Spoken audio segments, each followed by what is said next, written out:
அஸ்ஸலாமு அலைக்கும் வரஹ்மத்துல்லாஹி வபரகாத்துஹு.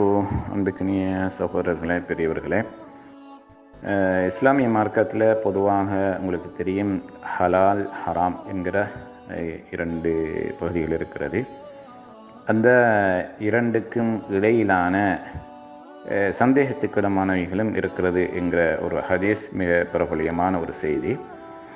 எனவே பொதுவாக முஸ்லிம்களுடைய வாழ்க்கையிலே ஹலால் என்பது மிக தூய்மையாக பேணப்பட்டு வருகிறது, பேணப்பட்டு வர வேண்டும் என்கிற அடிப்படையிலே அல்லாஹு தாலா ஹலாலை இன்னதென்றும் ஹராத்தை இன்னதென்றும் அல்லாஹு தாலா தெளிவுபடுத்தி இருக்கிறான். எனவே அந்த வகையிலே பொதுவாக நபிகள் நாயகம் ஸல்லல்லாஹு அலைஹி வஸல்லம் அவர்கள் எங்களுக்கு சொன்ன செய்தி என்னவென்றால், பொதுவாக நான் எதை உங்களுக்கு தடுத்திருக்கிறேனோ அதை நீங்கள் தவிர்ந்து கொள்ளுங்கள், நான் எதை உங்களுக்கு ஏவி இருக்கிறேனோ அதை முடிந்த அளவுக்கு நீங்கள் உங்களுடைய வாழ்க்கையிலே கடைப்பிடியுங்கள் என்று அல்லாஹுடைய தூதர் ஸல்லல்லாஹு அலைஹி வஸல்லம் அவர்கள் எங்களுக்கு சொல்லியிருக்கிறார்கள். எனவே அந்த வகையிலே பொதுவாக இந்த ஹராமான விஷயங்களை பொறுத்தளவிலே கண்டிப்பாக ஒரு முஸ்லீம் அந்த ஹராமான பழக்க வழக்கங்களாக இருக்கலாம், தடை செய்யப்பட்டவைகளாக இருக்கலாம், எதுவாக இருந்தாலும் அவன் உண்மையிலேயே அல்லாஹு தாலாவுடைய மார்க்கத்துக்கு கட்டுப்பட்டு வாழுகின்ற ஒரு நல்ல முஸ்லீமாக இருக்க வேண்டும். ஏனால் முஸ்லீம் என்றாலே அல்லாஹுடைய சட்டத்துக்கு கீழ்ப்படிபவன் என்கிற அந்த கருத்துக்கு ஏற்ப அவனுடைய வாழ்க்கையிலே உண்மையிலேயே அல்லாஹு தாலா விரும்புகின்ற அல்லாஹுடைய தூதரங்களுக்கு காட்டி சென்ற அந்த வழிகாட்டல்கள் முடிந்தளவு பின்பற்றப்பட வேண்டும். அதை அவனுடைய வாழ்க்கையிலே அவன் செய்ய வேண்டும். எனவே அல்லாஹு தாலா தடை விதித்தால் அதை தடையாகவும், அல்லாஹுடைய தூதர் அதை தடை விதித்தால் தடையாகவும் நாங்கள் எடுத்துக்கொள்ள வேண்டும்.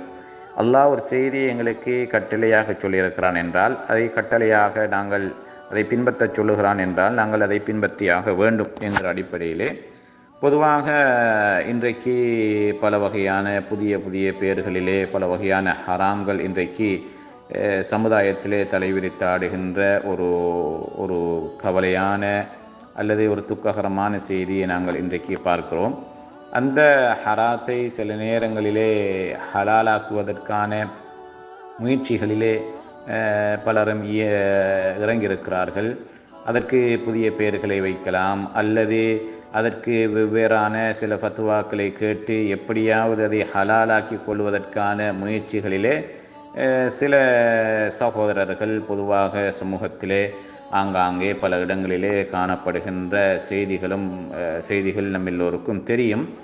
எனவே பொதுவாக எங்களுக்கு சந்தேகத்துக்கிடமானவைகளாக இருந்தால், ஹராமானவைகளாக இருந்தால் அவற்றை நாங்கள் முழுமையாக நாங்கள் தவிர்த்து கொள்வதே ஒரு முஸ்லீமுடைய வாழ்க்கையிலே நிச்சயமாக பின்பற்றப்பட வேண்டிய, அவனுடைய வாழ்க்கையிலே எடுத்து நடக்க வேண்டிய மிக முக்கியமான கட்டளையாக இருக்கிறது.